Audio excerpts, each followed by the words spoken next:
You are looking at a piece of meat that survived an entire winter without a refrigerator, seasoned, dried, and shelf-stable. This is how families stayed fed before freezers existed. Today, I'll show you the old method updated with the 2 safety steps that modern science now demands. Skip those steps, and jerky can hurt you in a way that sends your family running for the emergency room. For thousands of years, drying meat was the difference between surviving winter and starving. Today, the danger isn't the cold, it's invisible bacteria that traditional drying doesn't kill. The USDA began warning about homemade jerky after outbreaks hospitalized dozens of people back in the 1990s. The question is, why did a method that worked for centuries suddenly become dangerous? And what 2 simple steps make it safe again? Jerky is one of the oldest processed foods on Earth. The word itself comes from the Quechua language of the Andes, charqui, meaning dried meat. Indigenous peoples across the Americas were making it for thousands of years before Europeans arrived. They sliced meat thin, salted it, and hung it in the sun or over low smoke. The result was lightweight, calorie-dense, and stable for months. It fueled hunters, travelers, and entire communities through seasons when fresh game was scarce. That method did not change much for centuries. Pioneers carried jerky across the Oregon Trail. Cowboys packed it on cattle drives. Soldiers ate it in the Civil War.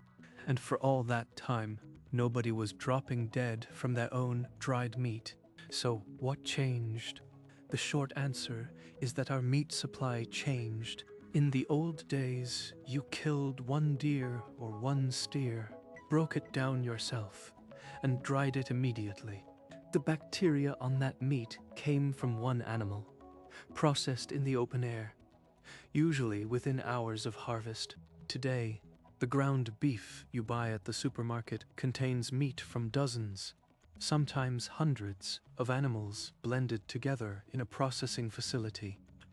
A single contaminated carcass can spread pathogens across tons of product. And the pathogen that made jerky deadly in the 1990s was one that barely existed on the public health radar a generation earlier: E. coli 0157 H7. This strain was first identified in 1982 during an outbreak linked to undercooked hamburgers. Unlike harmless E. coli that lives naturally in every human gut, 0157 produces a toxin called Shiga toxin. It attacks the lining of the intestines, causes bloody diarrhea, and in the worst cases triggers hemolytic uremic syndrome, a condition where the kidneys shut down and red blood cells are destroyed. Children are especially vulnerable. The CDC estimates that E. coli 0157 causes roughly 265,000 infections, 3,600 hospitalizations, and 30 deaths in the United States every year.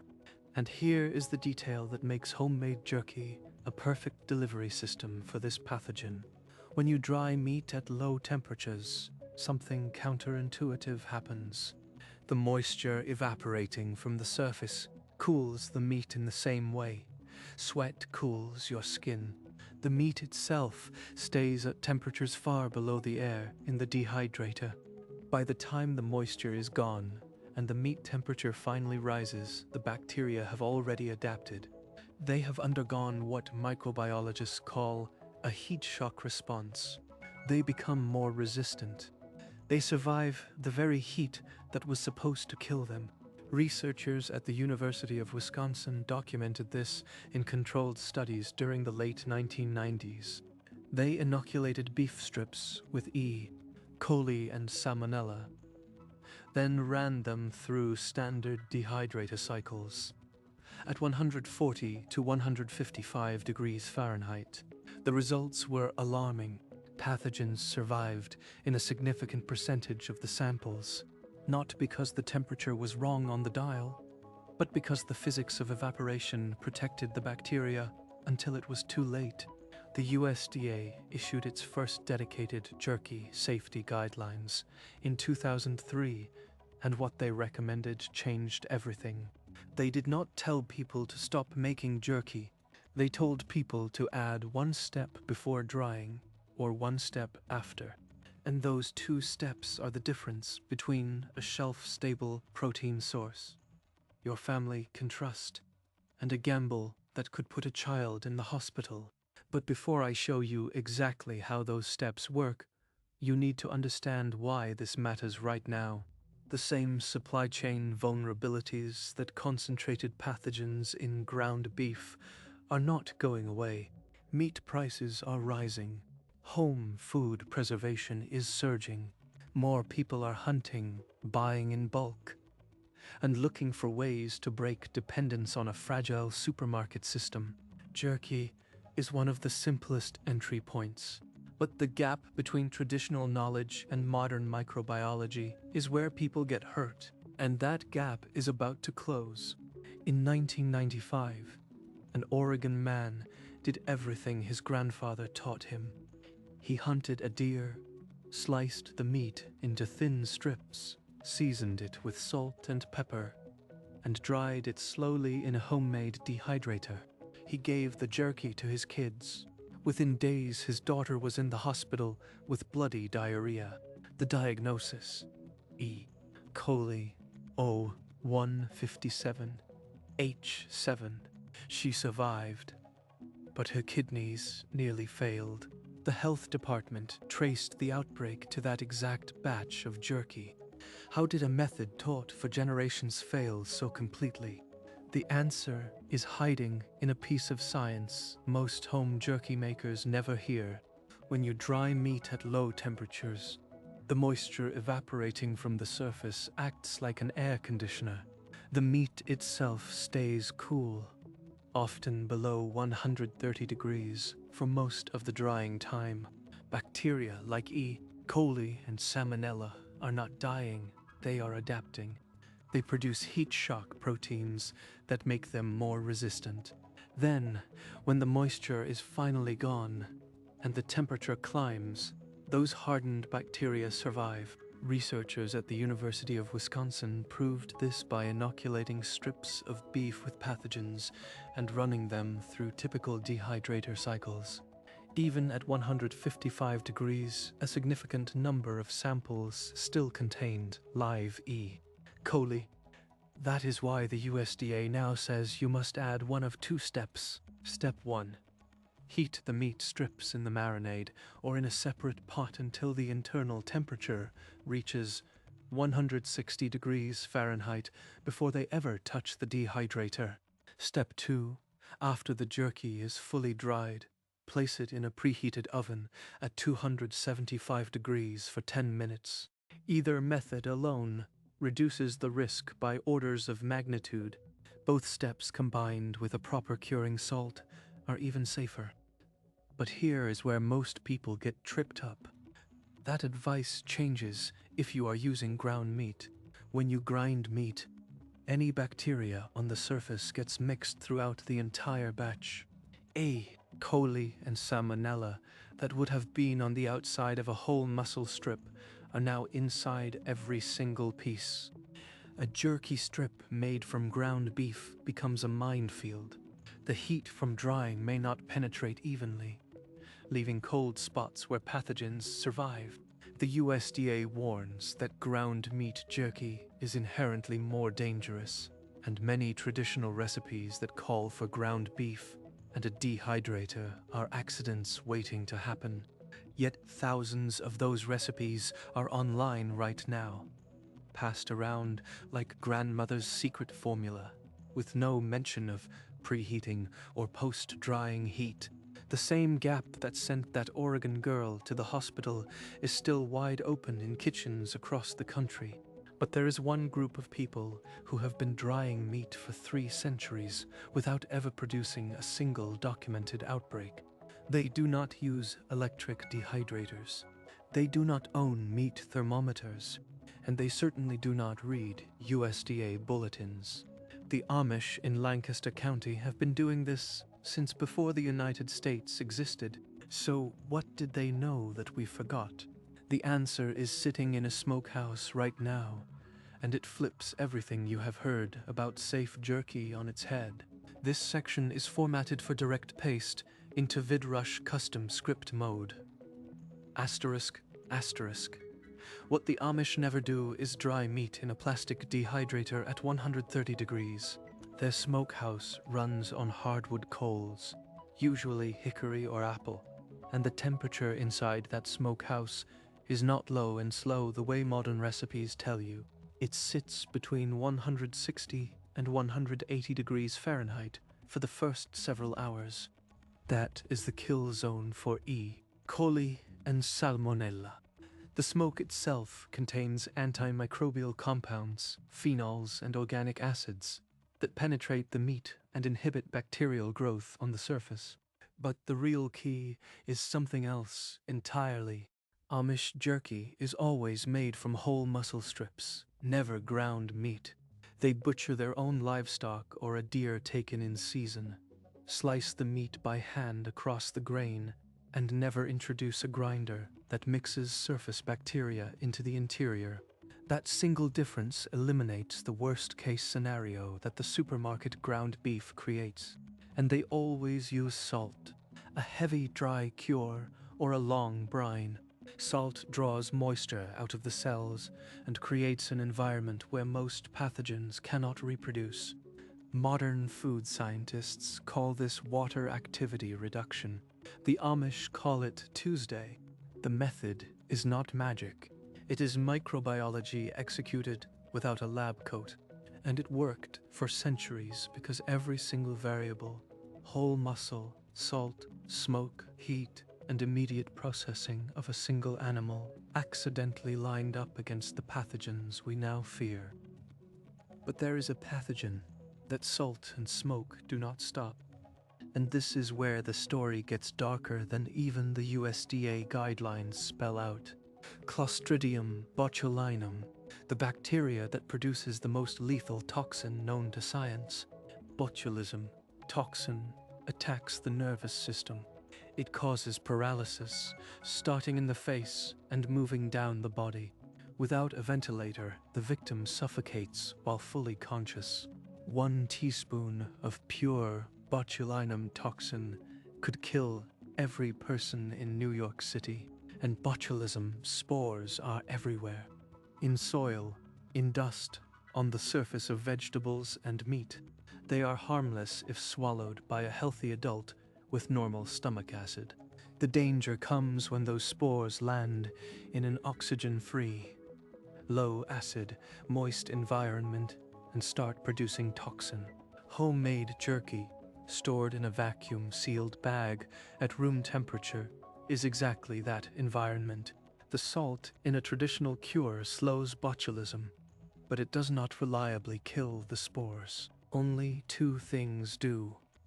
High heat under pressure, like a pressure canner, which jerky never gets, or curing salts, sodium nitrite and sodium nitrate. Instacure number 1, the pink salt that homesteaders keep in their pantries, chemically prevents botulism spores from germinating.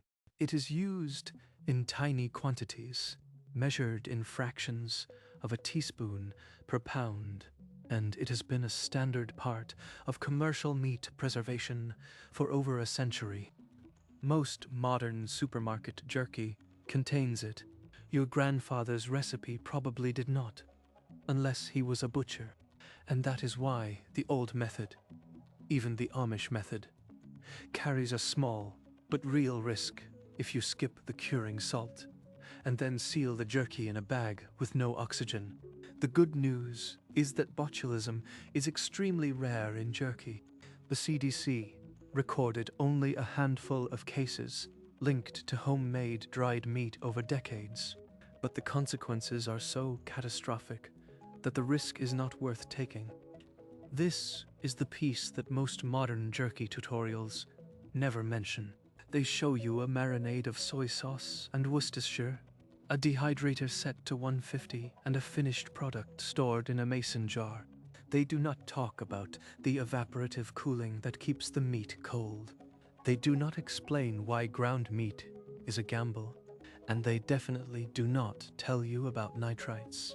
But once you understand the full picture, E. coli survival from low drying temperatures, salmonella persistence in ground blends, botulism spores from storage without curing salt, a clear path emerges. And that path is exactly what the USDA quietly embedded in its guidelines after 2003. The two safety steps are not optional add-ons. They are the difference between a multi-thousand-year-old tradition that occasionally killed people and a modern method that is genuinely safe for your family. And now you are ready to see exactly how to apply them. No matter what kind of meat you are starting with, here is exactly how to do it. Starting with whole muscle beef or venison, trim every bit of visible fat. Fat goes rancid at room temperature and ruins a batch faster than any bacteria. Slice the meat against the grain into strips, no thicker than a 1/4 inch. Against the grain makes the jerky tender enough to chew. With the grain makes it tough enough to break a tooth. Your call. Now you choose your safety path. Path 1 is preheat. Bring your marinade to a boil. Drop in the raw strips and let them simmer until a meat thermometer inserted into the thickest strip reads 160 degrees Fahrenheit. This takes 3 to 5 minutes. The wet heat kills E. coli and salmonella before the drying even begins. Then you pull the strips, pat them dry, and load them into a dehydrator set to at least 145 degrees. Path 2 is post-heat. Marinate the raw strips cold. Load them straight into the dehydrator and dry them until they crack when bent but do not snap in half. Then spread them on a baking sheet and put them in an oven preheated to 275 degrees Fahrenheit for exactly 10 minutes. That brief, intense dry heat finishes what the dehydrator could not guarantee. Both paths work. Both are USDA approved. Both give you jerky that is shelf stable for 1 to 2 months in a sealed container at room temperature. And if you want the belt and suspenders version that commercial producers use, add 1/4 teaspoon of Instacure #1 per pound of meat. That is the pink curing salt that prevents botulism spores from waking up in your sealed jar.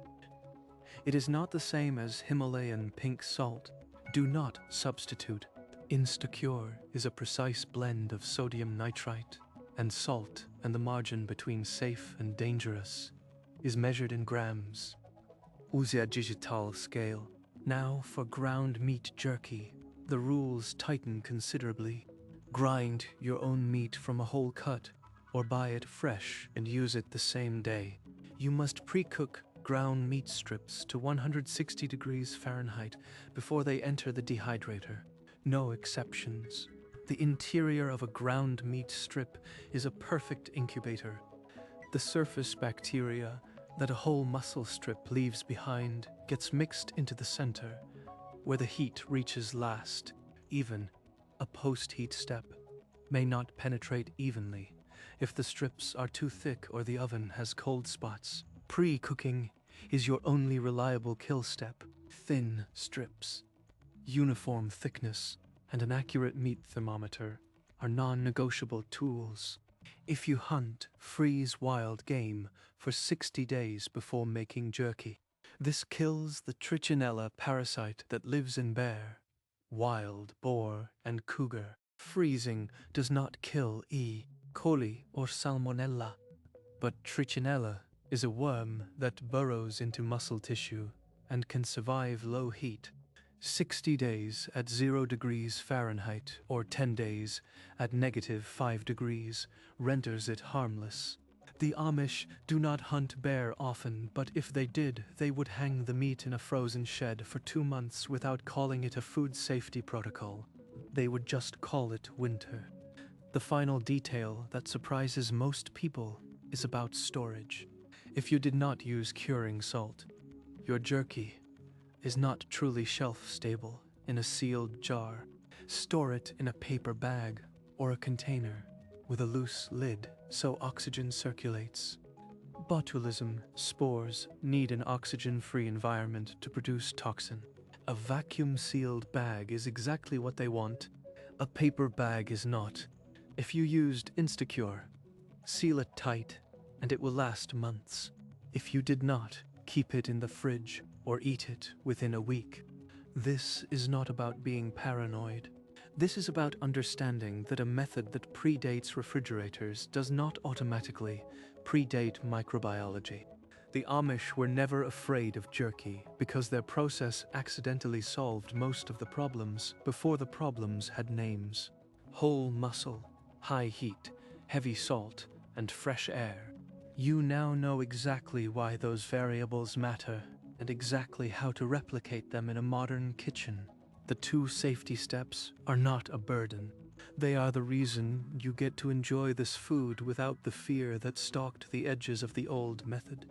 And when you pull that first batch out of the dehydrator, and the kitchen fills with the smell of smoked pepper and cured beef, you will be tasting the same thing your ancestors tasted. Only now you get to eat it with the confidence that it will not hurt you. What the old-timers understood instinctively: clean kill, sharp knife, dry salt, hot smoke, modern science has now confirmed line by line. The only difference is that you get to stand on both sides of that knowledge. You get the tradition and the proof. Jerky was never supposed to be a gamble. It was fuel for people who refused to let a cold winter or a long hunt stop them.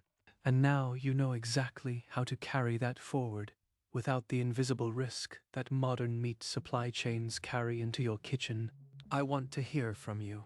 What food preservation skill from your grandparents' generation do you want us to dig into next? Drop it in the comments. I read every single one, and your answers literally shape the next video. Hit subscribe, hit the like button, and if what you just learned made sense to you, if the idea of recovering old knowledge with new safety sounds like the kind of life you want to build, check the first pinned comment. I put something together there for people who think the way you do.